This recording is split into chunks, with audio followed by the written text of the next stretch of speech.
Let's call this puzzle Loyd's clock. You wake up to find yourself isolated in a room. The room is padded and there is nothing to read. There is, however, an old clock on the wall. You leap up to try to take it down. Perhaps maybe you can disassemble it and use its parts to escape. But alas, you cannot reach it. After several weeks in solitary confinement, you recall stories of people going insane or losing their grip on reality from being isolated too long with nothing to do. And you wonder if this will happen to you. One day, while staring at the clock, you start to see a couple things. You imagine the clock being transformed into a cake. The clock still looks like a clock, but its consistency is that of a delicious cake. The next day, you suffer the same hallucination, but this time you imagine you have two friends with you. While you have been imprisoned for what seems like months now, you have not lost your manners. As you stare at the clock, you start to consider how you might cut the cake for your new friends. At first, you imagine how you would cut it into 3 equal portions, but then you have a different thought. You wonder how you might cut the cake into 3 sections so that the sums of the numbers of the pieces of the cake are equal. This, you realize, is pretty easy. You would slice the cake as follows.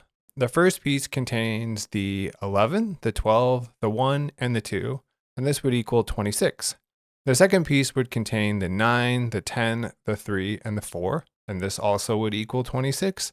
And the third piece contains the 5, the 6, the 7, and the 8, and this, as you might guess, equals 26. This little mental exercise has brought you another day of sanity.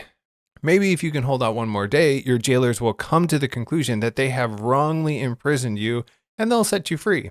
The next day you have the same hallucination, but this time you have 3 friends rather than 2 friends. At first you imagine how you might cut the clock cake into 4 equal pieces.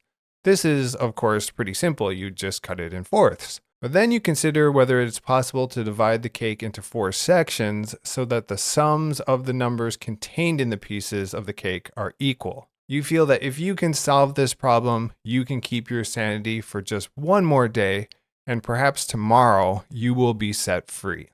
The question then is this: how do you divide the clock cake into 4 sections so that the sums of the numbers in the sections of cake are equal? If you can answer this question, then I'm sure you can keep your sanity for just one more day.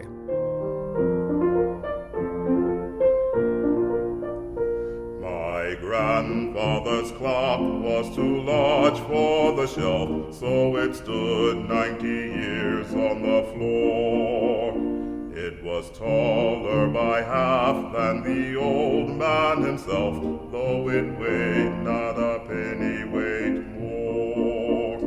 It was bought on the morn of the day that he was born, and was always his treasure and pride.